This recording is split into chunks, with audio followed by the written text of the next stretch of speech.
천년간의 회계 역사를 차근차근 배우는 여건회계, 역사에서 건진 회계 시작하겠습니다. 남영호입니다. 제4편 포드의 컨베이어 벨트, 그 중에서 5화 용광로 속의 미국 경제. 용광로, 불이 그냥 펄펄펄 타오르는 게 용광로죠. 1차 산업혁명은 매우 단순합니다. 여기서 보시다시피 수력이라는 동력에서부터 증기관이 나타나는 게 가장 핵심적인 사항이죠. 그러다 보니까 도시로 몰려들고 공장제가 됐습니다. 동력혁명이라고 할 수 있습니다. 그 반면 2차 산업혁명이란 것은 복잡가단합니다. 유럽 전역에서 일어나고요. 물론 메이저는 미국에서 일어나는 거죠. 1844년 전신부터 시작해갖고 1890년 라디오까지, 그중에 가장 중요한 거 두 개는 전신, 텔레그래프와 1850년대 나타난 강철 제조법 방법입니다. 영국의 헨리 바세모가 발명한 강철 제조법인데요. 그 전까지는 강철이 아니고 선철이었습니다. 그걸 갖다가 이제 강철을 만들 수 있는 방식을 발명한 겁니다. 바세모 법이 미국에 도입됐습니다. 카네기 철강 같은 대형 철강에서 탄생하고요. 미국에 필요한 강철이 생산됐습니다. 철로 건설이 급속히 일어났고요. 가장 우리 눈에 띄는 거는 마천루가 탄생합니다. 뉴욕 맨하탄에 매년 높이를 갱신하면서 마천루들이 탄생합니다. 철도 붐을 자세히 보시면요. 이런 곡선을 그립니다. 이렇게 우상향으로 가죠. 얼마나 빨리 자라느냐. 1870년대요. 전 유럽의 철도 노선보다 더 긴 철도 노선이 완성됩니다. 얼마나 기냐? 여기 이제 연도들이 있죠. 1869년, 69년. 이게 이제 그때 센트럴 패시픽이랑 유니온 패시픽이 만난 그런 철도죠. 네, 이렇게 간 철도입니다. 이 철도가 이제 대륙횡단 철도라는 건데요. 그 후에 어마어마하게 만들어지죠. 근데 우리가 이렇게 보면은 잘 모르실 텐데 제가 한번 거리를 재봤습니다. 시카고에서부터 샌프란시스코까지 직선거리가 3,000km예요. 서울 부산이 500km라 그러죠. 직선거리가 서울 부산 6배 가는 거리고 비행기로 가도 4시간이 더 걸리는 거리입니다. 이거를 전후좌우로 철도를 깝니다. 그런데 문제는 사고가 쉬지 않고 일어납니다. 정면 충돌, 교량 붕괴, 탈선, 큰 사고들인데 이게요. 이런 사고가 왜 일어나느냐? 첫째는 단선이었어요. 복선이 아니고. 그러니까 언제든지 정면 충돌할 수 있죠. 그리고 가장 중요한 게 통신수단이 없어서 스케줄에서 조금이라도 지연이 되면 큰 사고로 이루어졌습니다. 그런데 구세주가 탄생합니다. 텔레그라프. 우리가 흔히 전신. 저희 어렸을 때는 전보라 그랬습니다. 이게 텔레그라프를 통해서 하는 거죠. 예, 이게 바로 텔레그라프, 초기 텔레그라프인데요. 이걸 몰스부 또는 몰스가 만들었다 그래서 이제 몰스 텔레그라프라 그러는데요. 여기서 보시다시피 요걸 갖다 이렇게 찍어갖고 알파벳을 만들어내는 겁니다. 공간 초월의 역사가 시작됩니다. 공간 초월. 어마어마한 거죠? 공간이 이제 우스워진 거예요. 그래서 빅토리아 시대의 꽃이 뭐냐? 텔레그라프입니다. 샌프란시스코에서 인도까지 전가를 보내는 게 1844년 텔레그래프가 탄생될 때는 6개월 정도가 걸렸는데요. 1872년 만든 발명가 모스가 돌아가실 때쯤 되면 몇 시간 만에 이루어졌답니다. 혁명이 일어난 거죠. 이런 텔레그래프로 빛을 본 산업이 몇 개 있는데요. 아까 말한 대로 철도 산업, 그리고 금융산업, 월스트리트가 이제 명실상부하게 금융의 중심이 됐습니다. 신문산업, 각지에 있는 뉴스가 모여갖고 신문이란 게 만들어지기 시작했습니다. 그런데요, 미국 경제는 형편없었습니다. 냉탕과 온탕을 번갈아 가면서 어떻게 됐나 한번 볼까요? 경제 공황이 빈번히 일어났습니다.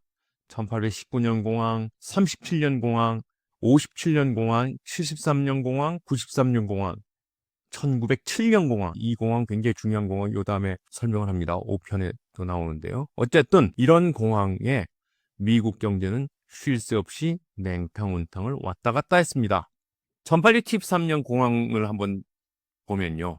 제이쿡이라고 아주 유명한 금융가였습니다. 이 사람이 만든 회사에 철도건설 투자를 했는데 이게 이제 망하게 됐어요. 그런 다음에 이제 회수가 불능된 걸 알고 이 관련된 기업이 줄도산을 했습니다. 그러니까 뭐가 일어나요? 뱅크런이 발생했습니다. 뱅크런이란 게 뭐예요?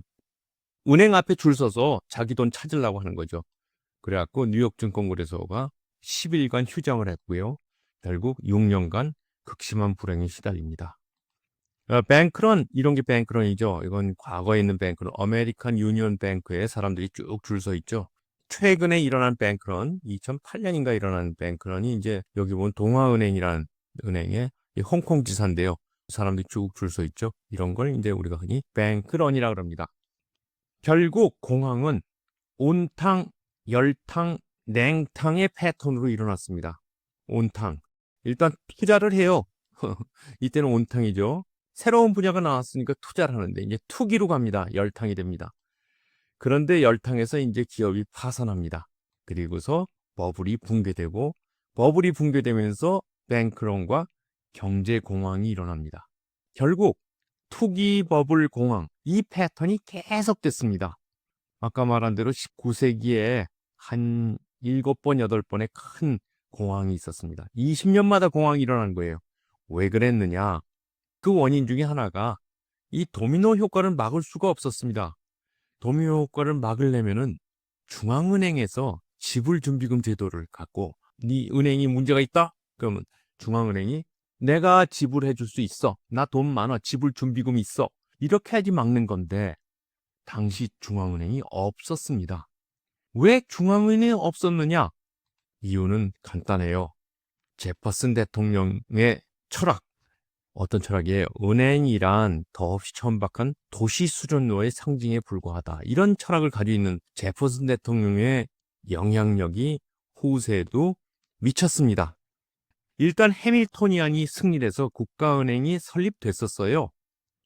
중앙은행이 있었습니다. 그런데 조금 괴팍한 대통령이 탄생했습니다. 앤드루 잭슨 대통령이 반대를 했어요. 중앙은행이 반대를 갖고 유명한 뱅크 워라는 걸 합니다. 뱅크 워가 뭐냐? 대통령과 은행장이 싸우는 거예요. 그래갖고 누가 이기느냐? 당연히 대통령이 이기죠. 그래서 1833년에 잭슨이 승리를 합니다. 어떻게 승리하느냐? 버블은 승리하기 힘드니까 자기가 정부 예치금을 중앙은행에 넣어놨는데 이걸 다 빼갖고 주립은행에다 흩어서 이걸 갖다 애견은행이라고 그러는데 자기 애견은행에다 딱 나눠 놓습니다. 그래서 중앙은행은 지불준비금이고 뭐고 할 수가 없죠. 이렇게 해서 붕괴가 됩니다. 이런 분입니다. 여러분 20불짜리에 있는 이 지폐에 있는 분이 잭슨 대통령입니다. 굉장히 괴팍한 분이죠.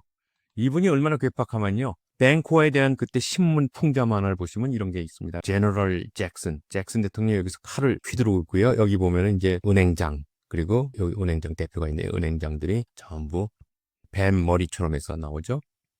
앤드루 잭슨 대통령이 오더 해갖고 쪼르르 해서 유나이티드 스테이트 오브 뱅크는 돈을 다 빼서 다른 데로 옮겨라. 그러면서 무너뜨립니다. 이렇게 무너뜨리고 뒤에서 좋아하죠. 요새 명령의 서명엔 미국 대통령 같은 느낌이죠. 그래서 이분 풍자한 게 이렇게 킹 앤드루 the first 뭐 이렇게 해서 이제 이분을 풍자한 만합니다. 무수한 지방은행이 있었습니다. 그때를 뭐라 그래요? 프리 뱅킹 시대라 그랬습니다. 요 시대인데요.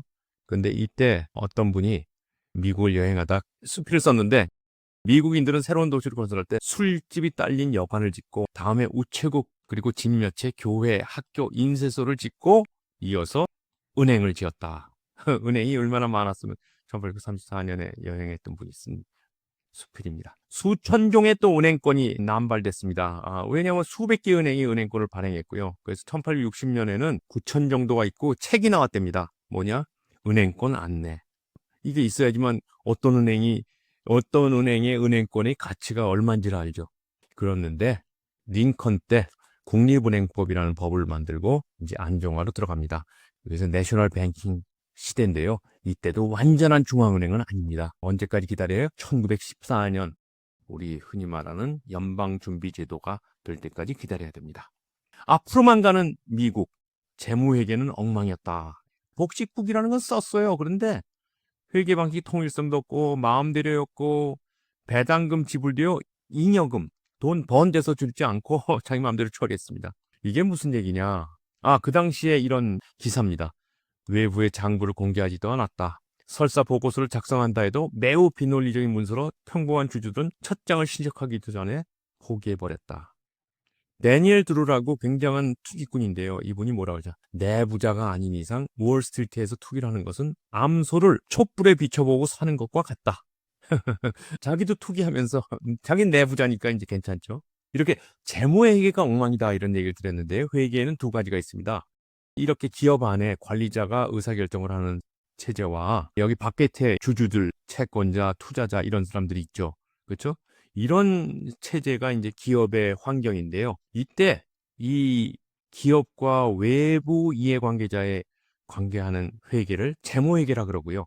안에서 일어나는 회계를 관리회계라 그럽니다. 뒤에 가서 좀 더 자세히 설명을 드리겠습니다. 어쨌든 재무회계가 엉망이었습니다. 그럼에도 불구하고 기차는 계속 갔습니다. 이 다음 주제는 뭐냐? 밀리언 에어들의 두 얼굴, 무자비한 약육강식, 그리고 기부천사가 동시에. 하하, 무슨 얘기인지 대충 감이 오시죠? 그래서 다음번 4-6화는 큰 놈만이 살아남는다. 기대해주세요.